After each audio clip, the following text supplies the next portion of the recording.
Okay fine.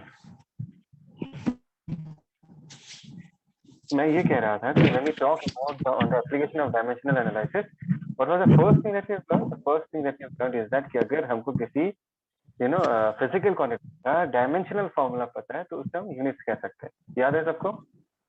कमान देखो, जवाब दो। Yes, sir. याद है ये? Yes, sir. What is the second thing that we can do to convert a physical quantity from one system to the other system, right? n1 u1 equal to n2 u2, इसके ऊपर हमने बहुत सारे questions किए थे last class, correct? तीसरा क्या Yes, था? sir. तीसरा था to check the dimensional correctness of equation. ये बहुत इंटरेस्टिंग था, पीछे लॉजिक भी था। याद है ना कि हम मास मास के साथ ऐड कर सकते हैं, वॉल्यूम को वॉल्यूम के साथ ऐड कर सकते हैं, which means only physical quantities which are of the same kind, they can be added and they can be subtracted, right? इसके लॉजिक पे हमने इक्वेशंस के करेक्टनेस को चेक किया और हमको ये पता चला कि भाई इस प्रोसेस में भी एक ड्रॉबैक है। ड्रॉबैक ये है कि अगर इक्वेशन में कोई कांस्टेंट है और वो कांस्टेंट मिसिंग है वो इस इक्वेशन में, तो डायमेंशनली वो इक्वेशन करेक्ट ही निकलेगा, बिकॉज डायमेंशनल एनालिसिस कांस्टेंट्स को डिटेक्ट नहीं कर पाता। ठीक है, तो आज का जो डिस्कशन है that is on another fourth application of dimensional analysis। मैं बताता हूँ, let me take an example. एक एग्जांपल लेके समझाऊंगा तुमको, ठीक है? Let's talk about the time period of a simple pendulum. Do you know what is a simple pendulum? देखा है तुम लोगों ने कभी सिंपल पेंडुलम को? बहुत लोगों के घर में वो घड़ी होता है जिसमें एक बॉल होता है, एक थ्रेड में अटैच्ड होता है और वो बॉल स्विंग करते रहता है, right? That is an example of simple pendulum, right? Imagine हो गया? Yes, sir. ये जरा सोचो कि एक पॉइंट है, यहाँ से हम एक रस्सी को हैंग किया and this is our small bob, M mass का बॉब है, इसका लेंथ एल है, और इसको अगर हम रिलीज कर देते ना, इसे रिलीज है, तो ये क्या करेगा? ये ऐसा स्विंग करते रहेगा, ठीक है? This will keep on swinging. इसको हम सिंपल पेंडुलम कहते हैं। Is that clear? आगे बढ़े? Yes, sir. Okay fine. Yes, इसका sir. टाइम पीरियड कितना होगा वो हमको बताना है ना। What do you mean by time period? Do you know the meaning of time period? Time period का मतलब क्या है? Can anyone say that out? Come on people, class को थोड़ा इंटरेक्टिव बनाते हैं। टाइम पीरियड को डिफाइन कर सकता है मेरे लिए? What is time period? Anyone, come on. Planetary motion में सुना होगा, अर्थ का रोटेशन का टाइम पीरियड इज 24 आवर्स। इसका मतलब क्या है? 24 घंटे में क्या होता है? 24 घंटे में अर्थ अपने कंप्लीट रोटेशन कंप्लीट करता है, फुल रोटेशन कंप्लीट करता है, उसके बाद फिर से वो मोशन रिपीट करता है और 24 घंटे में और एक बार रोटेशन कंप्लीट करता है और 24 घंटे में वो फिर से वही मोशन को रिपीट करता है। You people agree with this?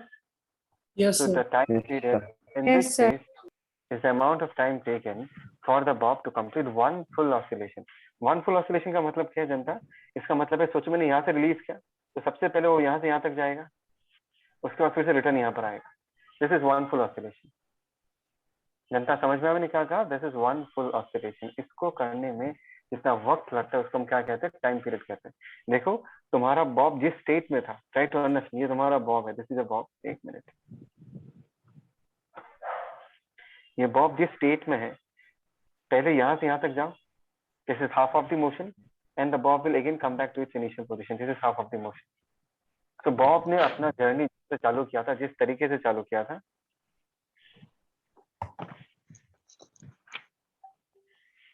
Bob ने अपना मोशन जहां से चालू किया था, जिस तरीके से चालू किया था, वो बॉब फिर से रिटर्न उसी पोजीशन में जितने टाइम के बाद आ जाएगा, उसको हम क्या बुलाएंगे? We call it as time period. The time taken to complete one full oscillation.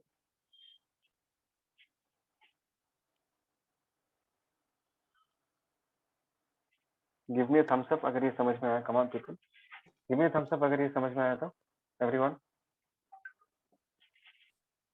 Come on. Okay, Nishan, Nishanto, great, okay fine. I hope so सबको समझ में आ गया। ठीक है, देखो अभी देखो टाइम पीरियड जो है, दिस टाइम पीरियड, ये एक फिजिकल क्वांटिटी है और ये खुद बाकी कुछ और फिजिकल क्वांटिटीज पे डिपेंड करेगा। फॉर एग्जांपल, अगर मैं तुमको ये पूछूं, बताओ फोर्स कौन से फिजिकल क्वांटिटी पे डिपेंड करता है, तुम्हारा जवाब क्या होगा? सर मास पे डिपेंड करता है और एक्सीलरेशन पे डिपेंड करता है, यही तो बोलोगे। तो similarly time period of a simple pendulum भी कुछ और फिजिकल क्वांटिटीज पे डिपेंड करता है। और यहाँ पर ना स्टेटमेंट में दिया हुआ है, let the time period of a simple pendulum is the function of mass. Function मतलब किस पे डिपेंड करता है? मास पे डिपेंड करता है। इफेक्टिव लेंथ एल पे डिपेंड करता है। एल मतलब वो जो रस्सी है ना जिससे वो बॉब अटैच है, वो रस्सी का लेंथ एल है। And acceleration due to gravity G, ये दिया है। ये टाइम पीरियड जो है वो मास पे डिपेंड करता है, लेंथ पे एल पे डिपेंड करता है, ग्रेविटेशनल एक्सीलरेशन जी पे डिपेंड करता है। assuming that the function to be a product of power function of m l and g। मैं समझाता हूँ इस लाइन का मतलब क्या है। इस लाइन का मतलब ये है कि इन सारे क्वांटिटीज के बीच का जो कनेक्शन है वो प्रोडक्ट टाइप है। प्रोडक्ट टाइप का मतलब क्या है? फॉर एग्जांपल अगर मैं तुमको पूछूं f equal to M A, यहाँ पर मास और एक्सीलरेशन के बीच का रिलेशन कैसा है? प्रोडक्ट टाइप है, दैट इज m इनटू ए। अगर मैं पूछूं कि भाई डिस्प्लेसमेंट का ये जो formula UT plus half H square, क्या ये प्रोडक्ट टाइप रिलेशन है? This is not a product type relation, because इसके बीच में क्या है, एक प्लस साइन भी आता है। Are you people listening to what I am saying? मैंने कहा कि यहाँ पर मास, लेंथ और जी, इनके बीच का जो रिलेशन है that is a product type relation. ठीक है? Is that clear? Okay, fine. Let's Yes, start sir. ahead. Now, if I talk about time period, the first thing I'm going to say is that time period is proportional to mass, because तुम्हारे definition यहाँ पर जो information दिया हुआ, information में mention है कि time period मास पे डिपेंड करता है, लेकिन मास के कितने पावर पे डिपेंड करता है ये बोला नहीं गया है। जनता सुन रहे हो मैं क्या कह रहा हूँ? कि मास के कौन से पावर पे डिपेंड कर रहा है ये बोला नहीं गया, तो मैंने ए मान लिया। ठीक है? Time period is also dependent upon length of the string जिसके साथ वो बॉब अटैच है, लेकिन इसका किसका पावर, कितना पावर पे डिपेंड करता है वो नहीं बताएगा, तो हमने बी मान लिया उसका पावर। एंड टाइम पीरियड जो है वो ग्रेविटेशनल एक्सीलरेशन पे भी डिपेंड करता है, और इसका पावर हमने सी मान लिया। बोलो ये जो मैंने 3 लाइंस लिखा है ये सबको समझ में आया? ये इतनी कॉन्सेप्ट अगर ये समझ में आया सबको? कम ऑन पीपल, ये समझ में आया? Vikram, Vastavi, Chandrama, okay fine, great. I hope so सबको समझ। गनीशा कुछ पूछना है? You are not audible. कर पाएंगे क्या सर? मैंने कहा कि जो टाइम पीरियड है ना, यहाँ पर हमने टाइम पीरियड लिखा है, देखो। हाँ, ये टाइम पीरियड किस पे डिपेंडेंट है? बोला मास पे डिपेंडेंट है, लेंथ पे डिपेंडेंट है, जी पे डिपेंडेंट है। कहाँ से पता चला? इन्फॉर्मेशन दिया हुआ है यहाँ पर। It is already known to you, it is told to you कि देखो भाई मास पे डिपेंड करेगा, लेंथ पे डिपेंड करेगा और जी पे डिपेंड करेगा। लेकिन तुमको पता क्या नहीं है? तुमको ये नहीं पता कि मास के कितने पावर पे डिपेंड करता है, तो हमने मान लिया कि पावर ए है। लेंथ के कितने पावर पे डिपेंड करता है, उसको हमने बी मान लिया। और जी के कितने पावर पे डिपेंड करता है उसको हमने सी मान लिया। मतलब इस कहानी में A B C are unknown, A B and C are unknown, हमको नहीं पता इसके बारे में। ठीक है? सो आई होप सो सबको पता है कि अगर हम प्रोपोर्शनलिटी साइन को हटा देते तो कांस्टेंट डालना पड़ेगा। यहाँ पर एक के हमने डाल दिया यहाँ पर, और यहाँ पर क्या है? That is M to the power A, that is L to the power B, और यहाँ पर G to the power C. बोलो ये समझ में आया? के वाला कहानी समझ में आया कि अगर हम प्रोपोर्शनलिटी साइन को हटाते हैं तो हमको एक कांस्टेंट इंट्रोड्यूस करना पड़ता है। K is a constant. All of you know this? Mahfiz, Manas, पता है ये बात? Yes sir. Okay fine fine. अभी देखो डायमेंशनल एनालिसिस का खेल क्या है, how will it help us in this equation, वो देखते हैं। लेफ्ट हैंड साइड में टाइम पीरियड है, agree? And right hand side में क्या है? मास, लेंथ, जी, के का combination. As because they are equal, I can say left hand side में जो डायमेंशनल फॉर्मूला हमको मिलेगा, राइट हैंड साइड में मास, लेंथ, जी सबको कंबाइन करके जो डायमेंशनल फॉर्मूला मिलेगा, they have to be equivalent. You people agree with this? Because both of them, right hand side में जो collection है और left hand side में जो time period है, as because they're equal, it means they belong to the same physical quantity, which means their dimensional formula has to be same. Come on, people, एक reply दो, yes or no? Yes, yes sir. Sir. Yes sir. So यहाँ पर अगर मैं time का dimensional formula लिखूँ, क्या लिखूंगा? m to the power 0, l to the power 0, t to the power 1। ये तो हो गया टाइम खुद एक फंडामेंटल क्वांटिटी है। टाइम जो है वो खुद एक फंडामेंटल क्वांटिटी है, तो क्या होगा? m0 l0 t1। वास्तविक तू लास्ट में लिखना, हाँ अभी अभी मत लिख। If you miss something which I am saying तुझे समझ में नहीं आएगा। Okay Vastavi, right? मतलब जब मैं बोलूंगा तब मत लिखना, हाँ डोंट राइट इट। तुमको अगर लिखना है मैं स्क्रीनशॉट दे दूंगा, क्लास के बाद आराम से बैठ के लिख लेना, ठीक है? Now let's focus on the discussion. अभी देखो, ऑल ऑफ यू नो कि k का तो कोई डायमेंशन है नहीं, बिकॉज k क्या है? k is a constant. Come on people. Yes, sir. Yes Yes, sir. Yes sir. Yes sir. अगर हम लिखना चाहें तो हम किसका लिखेंगे? मास का लिख देंगे m to the power a, length का लिख देंगे l to the power b, और gravitational acceleration. Now gravitational acceleration G is a derived physical quantity और एक्सेलरेशन का यूनिट क्या होता है जनता? Metre per Meter per second second square. square. तो इसका डायमेंशनल फॉर्मूला क्या होगा? LT-2 उसके ऊपर पावर आ जाएगा C। You people agree with? Yes, sir. Come on. Yes, sir. तो देखो हम यहाँ पर क्या करने वाले, यहाँ पर m to the power a लिख सकते हैं और क्या मैं l to the power b plus c लिख सकता हूँ? देखो ध्यान से, can I write it this way? l to the power b Yes, plus sir. c। Yes sir. बाकी लोग पता है ना? ऐसा हो सकता है ना कि a square into a cube को हम क्या लिख सकते हैं? ऐसे लिख सकते हैं ना? a to the Yes, power 2 sir. Yes, plus sir. Power get added. देखो यहाँ पर मैं तुमको एक इंपॉर्टेंट चीज बताने वाला हूँ कि हमने क्या क्या यहाँ पर एक L था, यहाँ पर एक L था, उनको हम कंबाइन क्यों कर पाए? बिकॉज इनके बीच का जो डिपेंडेंसी है वो प्रोडक्ट टाइप का डिपेंडेंसी है। फिर से कह रहा हूँ, L to the power B और L to the power C को हमने कंबाइन क्यों किया? कंबाइन क्यों कर पाए? बिकॉज L, ये जो दो L है, दोनों L के बीच का जो कनेक्शन है, जो डिपेंडेंसी है, वो प्रोडक्ट टाइप है। ये एक एडवांटेज है, लेकिन ये चीज मैं आगे जाके यूज करूंगा एक चीज समझाने में, तो याद रखना। As because they are of product type, मैं सारे M को एक साथ ला सकता हूँ, सारे L को एक साथ रख सकता हूँ और सारे T को एक साथ ला सकता हूँ, बिकॉज उनका डिपेंडेंसी प्रोडक्ट टाइप है। मतलब ये लाइन सबको समझ में आया नहीं आया? Come on, give me reply. ये समझ में आया ये लाइन?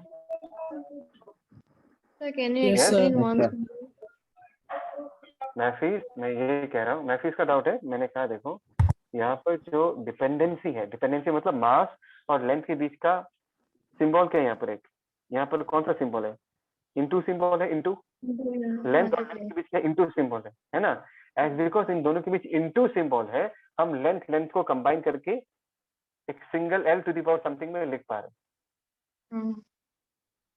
Is that clear? इस बात को Yes, याद sir. रखना, मैं आगे जाके यूज करूंगा। ठीक है, इसको मैं आगे जाके यूज करूंगा, अभी ज्यादा बोल दूंगा तो कंफ्यूज हो जाओगे। बस इस चीज को याद रखना कि प्रोडक्ट है इसलिए कंबाइन कर पा रहे, सिर्फ ये याद रखना। एज बिकॉज उनके बीच का डिपेंडेंसी प्रोडक्ट है, इनटू है, इसलिए हम सबको कंबाइन कर पा रहे हैं। और यहाँ पर हम टाइम को क्या लिख देंगे? T to the power of -2। जनता जवाब दो, समझ में आया ही नहीं आया? yes sir. Yes, sir. Yes, sir. फिर एक बात बताओ, M के ऊपर जो टोपी है लेफ्ट हैंड साइड में और M के ऊपर जो टोपी है राइट हैंड साइड में, दोनों का टोपी का वैल्यू सेम होना चाहिए, दोनों का पावर सेम होना चाहिए, because both of them are equal. Because Yes. Left hand side में जो डायमेंशनल फॉर्मूला है, राइट हैंड साइड में भी मुझे वही डायमेंशनल फॉर्मूला मिलना चाहिए, because they are exactly the same physical quantity. Come on people, बोलो। Yes, Yes, sir. sir. Yes, sir. Can I equate this power? Yes, I can equate their powers. तो मैंने A का value 0 लिख दिया। B plus C को क्या लिख सकता हूँ? L का पावर क्या है? B प्लस C, और दूसरा पावर क्या है इस तरफ? 0। तो B प्लस C बराबर हमने 0 लिख दिया, दैट इज L का पावर। और टाइम का पावर क्या होगा? ध्यान से देखो, एक मिनट तो और है ये लॉट ऑफ पीपल यार। जूम में कोई तरीका है क्या ताकि बार बार एडमिट करना ना पड़े, एक बार में जो भी आए वो घुस पाए? आधा टाइम तो पता ही नहीं चलता कौन लोग आ रहे कौन लोग नहीं आ रहे। किसी को पता है technique? No sir. No, sir. एक तरीका है, ठीक है, हम देखेंगे। और यहाँ पर इस तरफ टाइम का पावर क्या है? -2c, और यहाँ पर टाइम का पावर कितना है? 1। We can equate them. तो हम क्या लिख सकते हैं भाई? -2c is equal to 1। That means c का वैल्यू हमको यहाँ पर पता चल गया। क्या मैं c का वैल्यू minus 1/2. b का वैल्यू हम -c लिख सकते हैं? क्या मैं इसको हाफ लिख सकता हूँ? यहाँ से हमको b का वैल्यू पता चल गया, और ऊपर a का वैल्यू जो 0 है वो तो हमको पहले से ही पता। तो ध्यान से देखो, हमको c का वैल्यू पता चल गया, b का वैल्यू पता चल गया, a का वैल्यू पता चल गया। Now we are ready to formulate. Come on people, इतना अच्छा दिख रहा है, टेंशन मत है, मुझे बाल ठीक करने की जरूरत नहीं है, इधर जो बोलो उसमें दिखा दे। यहाँ पर जो टाइम पीरियड है, ये टाइम पीरियड इस पे डिपेंड करेगा finally equal to k m to the power a, मतलब m टू द पावर 0। ठीक है, length to the power b, ध्यान से देखो, इसको लिख रहा हूं मैं। Length to the power b के जगह हम लोग क्या लिख सकते हैं? हाफ लिख सकते हैं। और यहाँ पर g के जगह g to the power c, g to the power c, इसी के जगह हम लोग क्या लिख सकते हैं? -हाफ लिख सकते हैं। Is that clear? k m to the power 0, l to the power b के जगह हमने हाफ लिख दिया, और g to the power c के जगह -हाफ लिख दिया। इसको अगर हम सजा के लिखना चाहते हैं, n टू द पावर 0 तो 1 हो जाएगा, k अभी भी रहेगा, और क्या मैं इसको √L बाई जी लिख सकता हूँ? जनता जवाब दो। L to the power half is root over of L and G to the power minus half, मतलब नीचे लेके चले जाएंगे और रूट जी हो जाएगा। फाइनली जो एक्सप्रेशन बनेगा that is equal to, ध्यान से, equal to K root over L to the power C. एक मिनट, ये root over of L by G। जनता बोलो यहाँ तक समझ में आया नहीं है? Yes, sir. Yes, sir. Yes, sir. ये जो है, ये हमने टाइम पीरियड का फॉर्मूला निकाल लिया। टाइम पीरियड का फॉर्मूला क्या है वो हमने निकाल लिया। किसका फॉर्मूला? टाइम पीरियड पे simple formula, that is T equal to K root over of L by G। तो डायमेंशनल एनालिसिस को यूज करके हम फॉर्मूला डिराइव कर सकते हैं। अगर यहाँ से सुनो, कुछ कंडीशंस तुमको पहले से पता होना पड़ेगा। सबसे पहले ये पता होना पड़ेगा कि तुम जिसका फॉर्मूला निकालना चाहते हो वो कौन से फिजिकल क्वांटिटी पे डिपेंड करता है। यहाँ पर ये बोला गया है कि मास पे डिपेंड करता है, लेंथ पे डिपेंड करता है और जी पे डिपेंड करता है। तो ये इन्फॉर्मेशन तुम्हारे पास होना पड़ेगा। सेकेंडली, इनके बीच का जो डिपेंडेंसी है that has to be of the product side, तब जाके तुम ये चीज यूज कर पाओगे, अदरवाइज यूज नहीं कर पाओगे। सुनियो मैं क्या कह रहा हूँ? पहली बात Yes, तो sir. ये है कि Yes, sir. पता होना पड़ेगा कि टाइम पीरियड किससे किस पे डिपेंड है, और सेकेंडली उनके बीच का जो डिपेंडेंसी है that dependency product side. That clear? Yes, sir. Yes, Yes, sir. sir. Message पूरा म्यूट करना है, कहीं से साउंड आ रहा है बहुत, समझ में नहीं आ रहा किसका आ रहा है। ओके फाइन, अभी कम हो गया, अदरवाइज रिकॉर्डिंग में आ जाएगा। ठीक है, ओके फाइन फाइन ओके। तो देखो, but people, can you tell me, there is still this formula is still not complete. ये कंप्लीट नहीं है ये formula. Can you tell me क्या कंप्लीट नहीं है इस फॉर्मूला में? So constant में कुछ failure आने वाला है। K. K. So exactly case exactly एकदम सही बोला। यहाँ पर के का वैल्यू हमको पता नहीं है, मतलब डायमेंशनल एनालिसिस से के कितना होगा हमको नहीं पता। अगर देखा गया है, अगर साइंटिस्ट लोगों ने, फिजिसिस्ट लोगों ने इसको सॉल्व किया और सॉल्व करके पता चला कि के का जो वैल्यू है वो एक्चुअली 2 पाई होता है। K equal to 2 pi root over of L by G. और के का वैल्यू जो 2 पाई होगा ना, वो हम डायमेंशनल एनालिसिस से नहीं बता सकते। हर बार यही प्रॉब्लम आ रहा है, बिकॉज डायमेंशनल एनालिसिस कॉन्स्टेंट्स को डिटेक्ट नहीं कर सकता, कॉन्स्टेंट्स को बता नहीं सकता। तो दैट इज द रीजन यहाँ पर, इवन दो यहाँ पर के हमने निकाल तो लिया, फॉर्मूला हमने निकाल लिया, लेकिन फिर भी इनकम्प्लीट है क्योंकि कॉन्स्टेंट्स डिटेक्ट नहीं कर पा। समझ में आया? तो कांस्टेंट कितना होगा वो निकालने के लिए हमको फिर से कोई दूसरा एक्सपेरिमेंट या दूसरा मेथड यूज करना पड़ेगा। Yes, that okay. So this is the fourth application of dimensional analysis. ठीक है, Yes, sir. अभी जो हमने सीखा है Yes, ना sir. उसको थोड़ा यूज करेंगे। ठीक है, ये तुम्हारे लिए है। मैं तुमको 3 मिनट्स दे रहा हूँ, ये क्वेश्चन ट्राई करो, इसको सॉल्व करो। हमने जस्ट नो जो सीखा है उसको अप्लाई करना। ठीक है, Yes, sir. ओके। फिर डिस्कशन को आगे बढ़ाते हैं। यहाँ पर हम क्या लिख सकते हैं? m0 l का पावर क्या लिख सकते हैं? देखो यहाँ से 2 अल्फा आएगा और यहाँ से कितना आ जाएगा? बीटा। और t का पावर क्या लिख सकते हैं? ध्यान से देखो, that is minus beta plus gamma.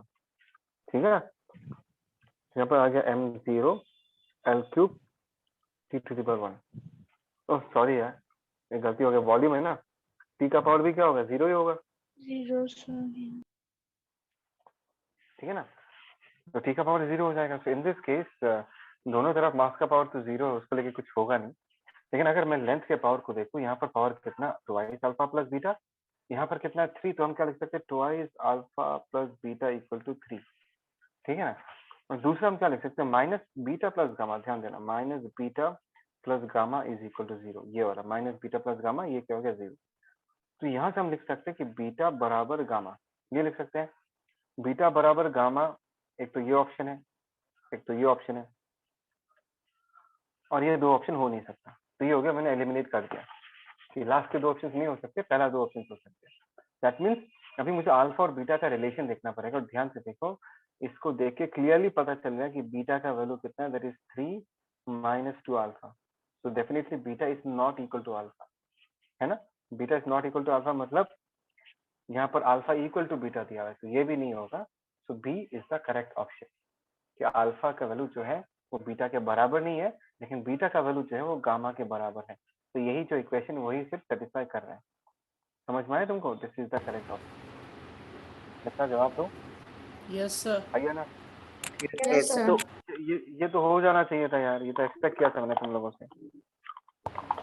So 3 equal to twice alpha plus beta came, but I forgot about the minus beta plus gamma equals 0.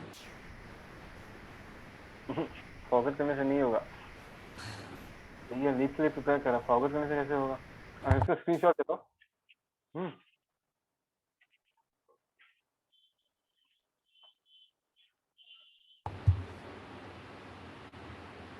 आगे बढ़े। Can you move ahead?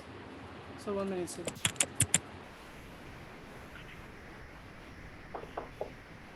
Sir, can you show the previous slide also? Yes, sir. Sir, can you zoom it out a bit?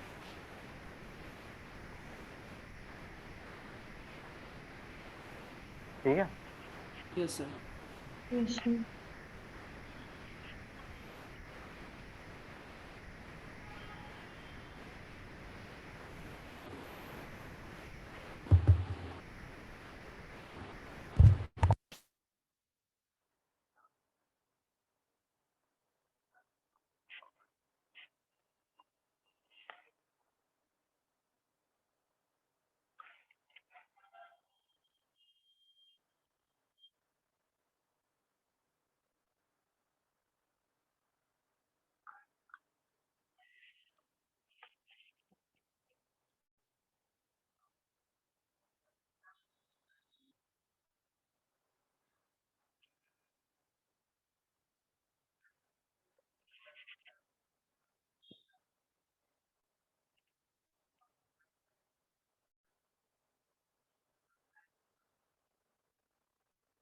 Okay fine, आगे बढ़े।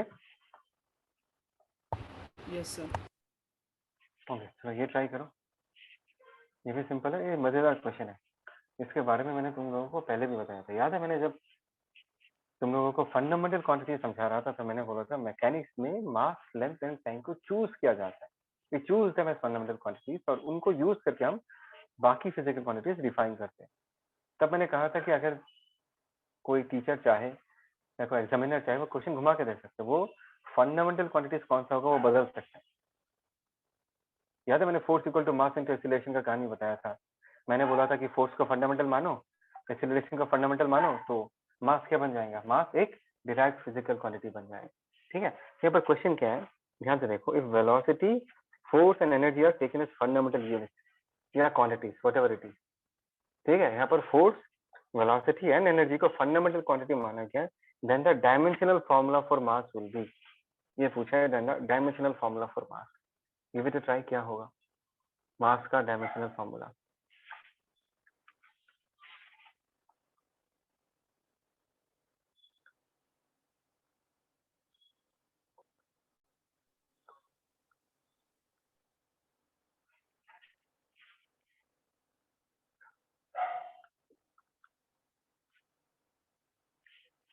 That means mass जो है वो velocity पे depend करेगा, force पे भी डिपेंड करेगा, एनर्जी पे भी डिपेंड करेगा। तो थोड़ा सा छोटा सा ट्रिक मैं तुमको बता दे रहा हूँ। तो तुम क्या लिख सकते हो? Mass proportional to velocity to the power A, force to the power B, energy to the power C. यही तो टेक्निक था कि मास जिस पे डिपेंड करेगा, और वो डिपेंडेंसी अगर प्रोडक्ट टाइप है तो हम क्या लिख सकते हैं? मास इक्वल टू के हो गया constant, velocity to the power A, force to the power B and energy to the power C. उसके बाद क्या करोगे? लेफ्ट हैंड साइड के पावर्स को राइट हैंड साइड के पावर्स के साथ कंपेयर करोगे तो तुमको ये नीचे वाला रिलेशन पता चल जाएगा। चलो गिव इट अ ट्राई। मैंने बता दिया कैसे करना पड़ता है।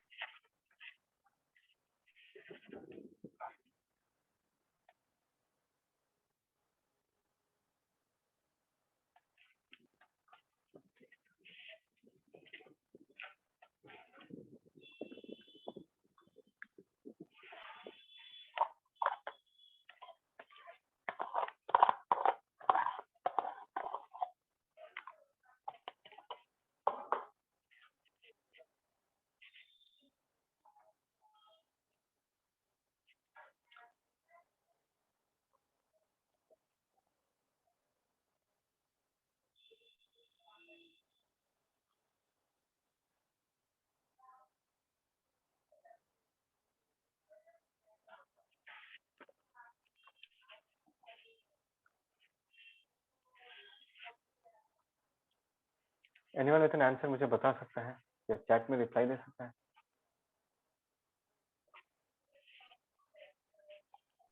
Sir, option A and B are same. नहीं तो v to the power -2 है, a and b. So A and B. Sir, A and B. हाँ यार ऑप्शन तो सेम है, ठीक है कोई नहीं, जो आता है वो बताओ। So is the answer A? Answer is a, yes the answer is a. अभी इसको करके देखते हैं, ठीक है। यहाँ पर क्या है देखो ध्यान से, मास किस पे डिपेंड करता है, एक मिनट। मास, एक मिनट, हाँ मास किस पे डिपेंड करता है जनता? Mass is proportional to velocity के किसी पावर पे डिपेंड करता है, उसको हमने ए लिख दिया। जनता बोलो, है ना? Sir, I can't Into- see the screen, sir. Sir, screen is not visible, sir. Sir, screen is not there.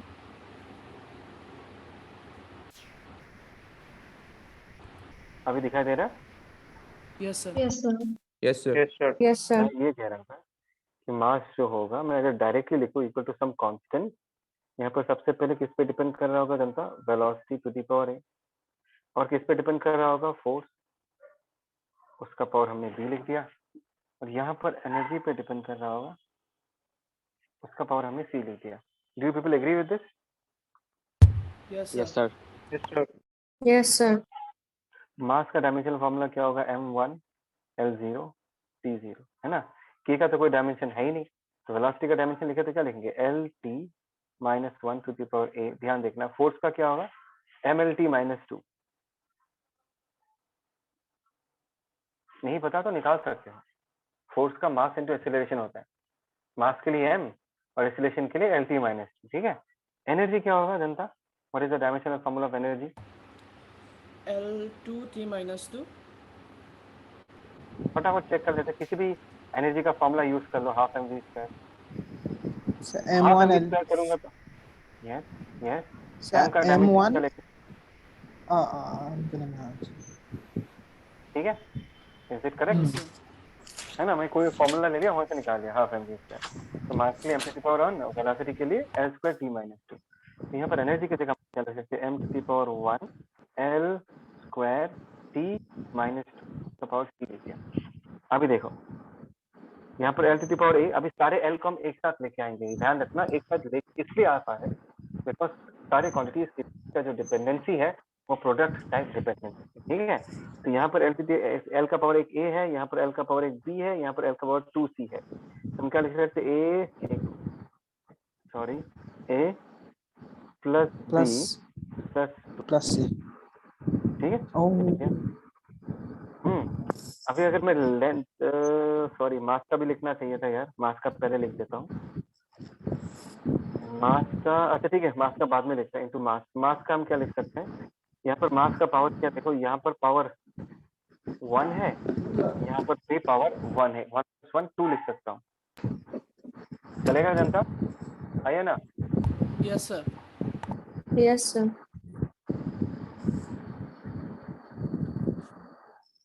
गड़बड़ किया है क्या? हाँ हाँ हाँ, sorry. It should be beta. Yes that is mass का, यहाँ का पावर b × 1 b होगा, है ना? और यहाँ पर b + c होगा। Now is it correct? अभी सही है? Yes, sir. Yes, sir. Time का पावर देखो तो टाइम का क्या होगा? इधर -a आएगा, यहाँ पर क्या आएगा? -2b आएगा, और नेक्स्ट वाले से क्या आएगा? -2c, -a -2b -2, ठीक है। ये हो गया। मैं फिर से कह रहा हूँ, देखो हम यहाँ पर सारे लेंथ को एक साथ ला पाए, सारे मास को एक साथ ला पाए, और सारे टाइम को एक साथ ला पाए, तो उनका डिपेंडेंसी जो है दैट इज प्रोडक्ट टाइम। अभी लेंथ का यहाँ पर पावर 0 और यहाँ पर a + b + 2c है, ठीक है ना। यहाँ पर हम कर सकते हैं a + b + c = 0। मास का पावर क्या है यहाँ पर? b + c। Left hand side में पावर है 1, b + c को 1 लिख दिया। और टाइम का क्या है? देखो -a -2b -2, ध्यान देना, दैट इज इक्वल टू, ध्यान से देखो टाइम का पावर कितना हो गया? 0, ठीक है। अभी अगर हम इसको सॉल्व करते हैं, चलो फटाफट इसको हम सॉल्व करते हैं, क्या मिलेगा बताओ? तो सॉल्व करते हैं जल्दी से। इसको लिखो और सॉल्व करने की कोशिश करो। Sir, A equal to -2. Yes, सही बोला। A equal to -2, B equal to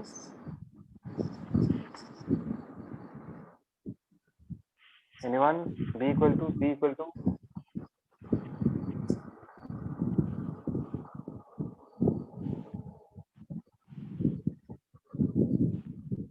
Rohit, क्या हो रहा? कैलकुलेशन नहीं हो रहा तेरे से? सर हो रहा है सर। B equal to पर एक 0. जी करेक्ट। C का वैल्यू Sir, सी 1. का 1 Sir, 1. Sir, 1. बस, हाँ सही है, बढ़िया है। अभी मास इस प्रोपोर्शनल जो हम क्या लिख सकते हैं, सबसे पहले वेलोसिटी की पावर a था, मतलब -2 है ना। Force to the power b था, मतलब f टू दी पावर हम क्या लिख सकते हैं, b की जगह 0 लिख देंगे, है ना। और एनर्जी टू दी पावर हम क्या लिख सकते हैं, इसकी पावर c लिख सकते हैं, और c का वैल्यू कितना होगा 1। तो this is the correct b to the power -f to the power 0 and e to the power 1। That's option A, ये ऑप्शन बी, दोनों ऑप्शन गलती से सेम है। ठीक है, is this clear? Yes, sir. Yes, sir. Yes, sir. Take a screenshot now. फटाफट take a screenshot. Sir, can you zoom out? यही है पूरा जो दिख रहा है ना, और नहीं, और कुछ नहीं है, यही है बस।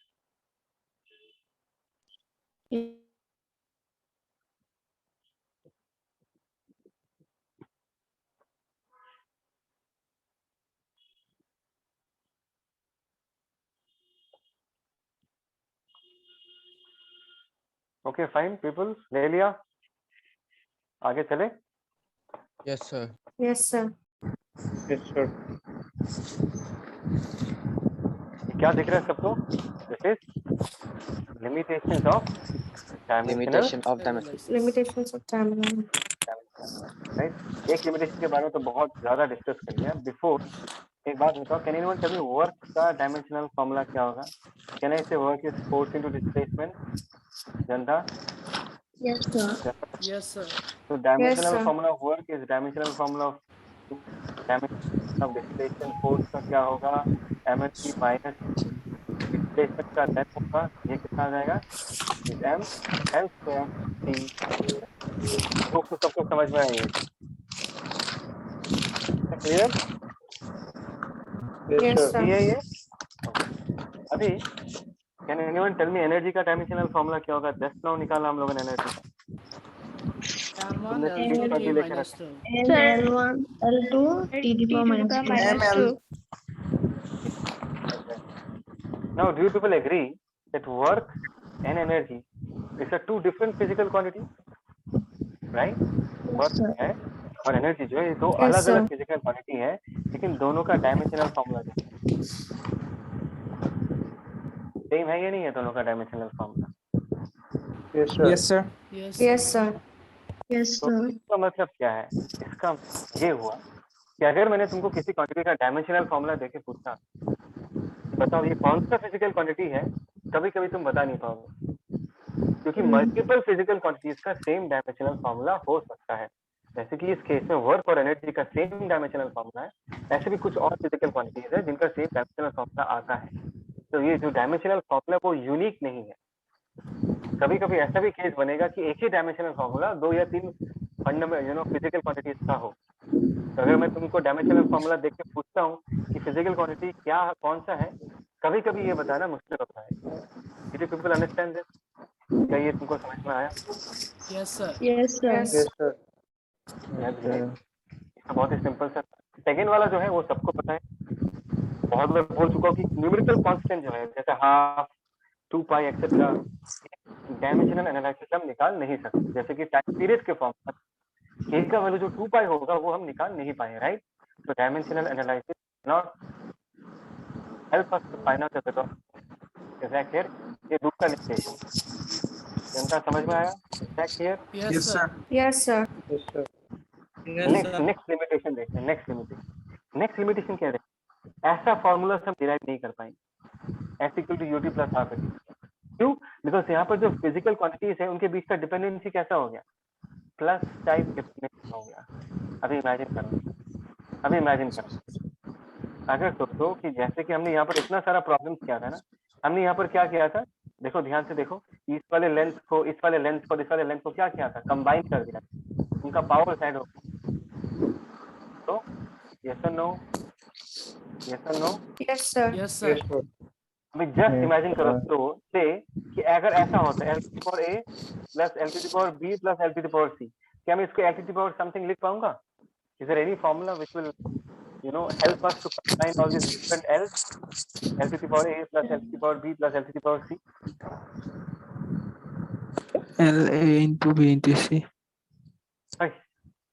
ऐसा नहीं है, ऐसा कोई फॉर्मूला एग्जिस्ट नहीं करता। कहाँ से निकाल के लेके आया था तू? ऐसा पॉसिबल नहीं है, ठीक है, हम ऐसा कंबाइन नहीं कर सकते, ठीक है। तो अगर बीच का डिपेंडेंसी प्लस टाइप है तो हम कंबाइन नहीं कर पाएंगे, तो ये जो हमने पावर्स को इक्वेट किया है ये सब नहीं कर पाएंगे। जनता इमेजिन हो रहा है मैं क्या कह रहा हूँ? Are people able to imagine? अगर डिपेंडेंसी प्लस प्लस प्लस हो गया तो मैं सबको एक साथ नहीं ला पाऊंगा, तो यहाँ पर कोई पावर नहीं आएगा, तो राइट हैंड साइड के पावर को लेफ्ट हैंड साइड के पावर के साथ कंपेयर नहीं कर पाएंगे। अगर एज बिकॉज उनका डिपेंडेंसी प्रोडक्ट टाइप है, देखो यहाँ पर हमने क्या किया, सबको कंबाइन करके यहाँ पर एक ही पावर आ गया, यहाँ पर भी एक पावर आया और हमको इक्वेट कर पाए। लेकिन अगर प्लस प्लस है तो हम ये सब काम नहीं कर पाएंगे। Come on people, tell me कि ये समझ में आया या नहीं आया? Yes, sir. Yes, sir.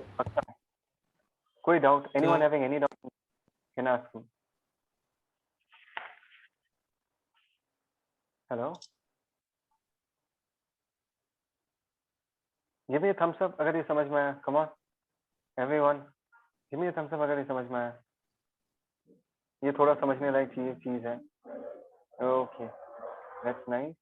Indrani, Manas, come on, Pritam, okay okay fine. अच्छा, सेकेंडली जनता ये बताओ कि ये फॉर्मूला डिराइव क्यों नहीं कर पाएंगे डायमेंशनल एनालिसिस से? So sine is a constant. Sine omega T is a dimensionless quantity. Exactly, मैंने तुमको बताया था trigonometric functions are dimensionless, constant नहीं है basically, but sine omega T, हाँ टी का वैल्यू पुट करोगे तो कांस्टेंट हो जाएगा, बट ये जो सारे क्वांटिटीज है, ये सारे क्वांटिटीज क्या है, दे आर डायमेंशनलेस। तो किसी का भी अगर डायमेंशन नहीं है तो डायमेंशनल एनालिसिस से वो तुम कभी निकाल ही नहीं पाओगे। जनता समझ में आ रहा है मैं क्या कह रहा हूँ? Are you getting point? अगर Yes, sir. किसी का डायमेंशन ही नहीं है तो मैं निकाल नहीं पाऊंगा। तो इस फॉर्मूला में जो y equal to a sine omega T होगा, ये साइन ओमेगा टी होगा, ये निकाल नहीं पाएंगे। लेकिन समझ में आया? एग्जैक्टली। अच्छा, अभी मैं और एक चीज बता रहा हूँ तो इसके साथ कनेक्टेड नहीं है, but can I say dimension of y is same as dimension of a in this case?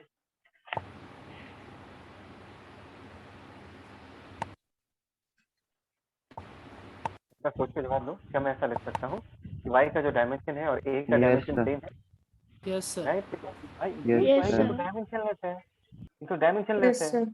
और अगर मैंने इक्वल टू साइन लिख के रखा है तो यहाँ पर सिर्फ डायमेंशन वाला y क्वांटिटी है और यहाँ पर डायमेंशन होने वाला कौन सा क्वांटिटी है? a वाला क्वांटिटी। तो डेफिनेटली दोनों का डायमेंशन क्या होगा? सेम होगा, क्योंकि साइन ओमेगा टी कोई डायमेंशन प्रोवाइड नहीं करता। Is that clear? Yes, sir. Is that clear? Yes, sir. Okay.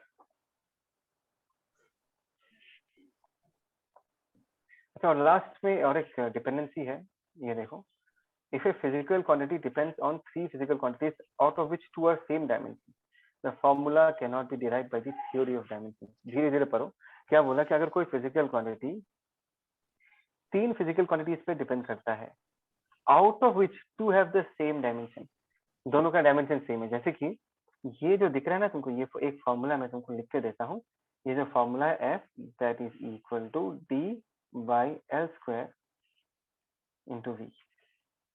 ध्यान देना, यहाँ पर d जो है ये भी लेंथ है और ये जो l स्क्वायर है ये भी क्या है? ये भी length.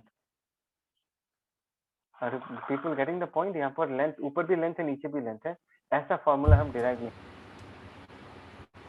We will not be able to derive such a formula यहाँ पर यही फिजिकल क्वांटिटी दो लेंथ पे डिपेंड करे।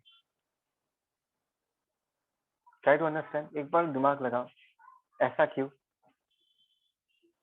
ऐसा क्यों?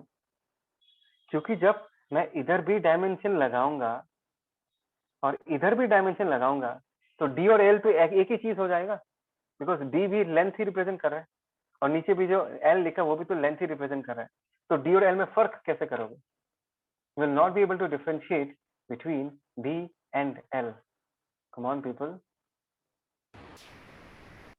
are you people getting the point? मैं क्या समझा रहा हूँ? अगर Yes, ऐसा sir. है Yes, sir. तुम डिराइव नहीं कर पाओगे, बिकॉज एक बार तुम दोनों तरफ स्क्वायर ब्रैकेट लगाओगे तो ये वाला D और ये वाले L स्क्वायर में कोई फर्क नहीं रहेगा, बिकॉज दोनों लेंथ है। देखो मैं करके दिखाता हूँ। चलो फ्रीक्वेंसी है, frequency is what inverse of time period, m0 L0 t-1, ये हो गया फ्रीक्वेंसी।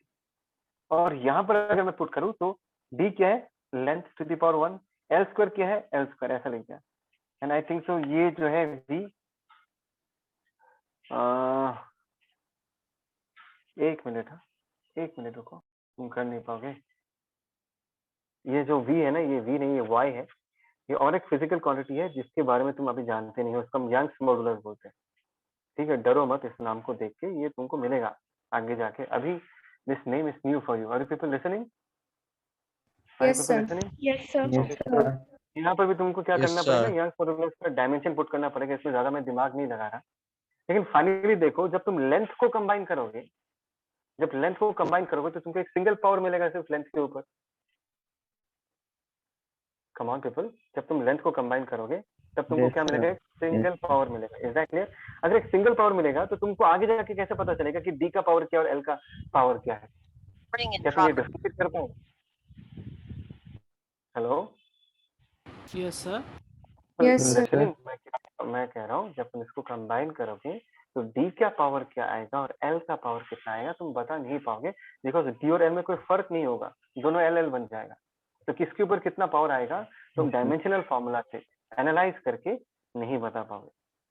ठीक है, that is what I am trying to say, कि अगर आगे जाके तुमको ऐसा कोई फिजिकल क्वांटिटी मिलता है जो लेंथ के ही दो वर्जन पे डिपेंड करता है, ऊपर डी जो है वो डायमीटर है और नीचे एल जो है वो लेंथ है, दोनों ही लेंथ है, तो ऐसे फॉर्मूलाज को तुम डिराइव नहीं कर पाओगे, बिकॉज तुम डी और एल को जब तुम डायमेंशनल एनालिसिस यूज करोगे ना, जब तुम डी और एल पे कोई फर्क क्रिएट नहीं कर पाओगे, बिकॉज दोनों ही लेंथ है। जनता बोलो ये सबको समझ में आया? गिव मी थम्स अप अगर ये समझ, गिव मी थम्स अप अगर ये समझ में आया।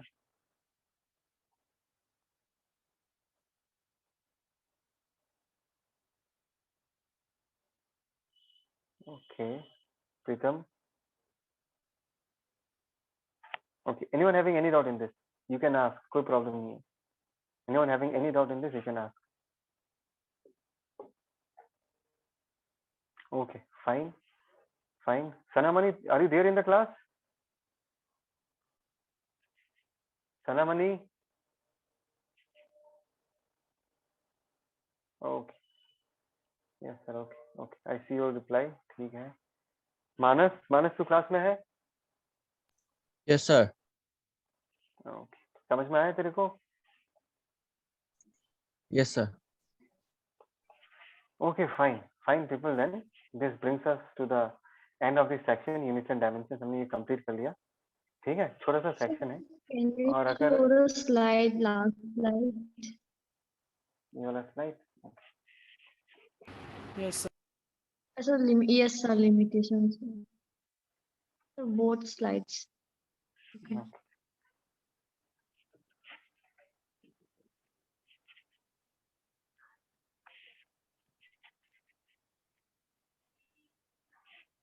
ले लिया snapshot?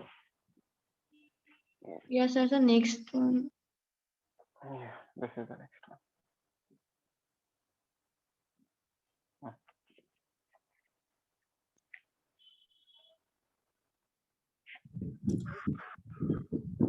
Sir, can I get your number, sir? मेरा नंबर Sir, yes. क्या दे सकता हूँ? मैं चैट में लिख के दे रहा हूँ।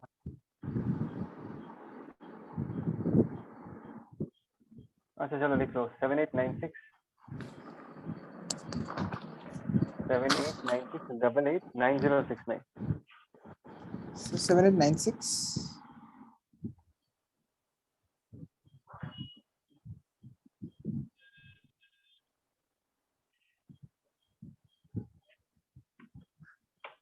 लेकिन ये फोन जो है मेरे पास, एक मिनट रुको रुको रुको रुको, रिकॉर्ड हो रहा है।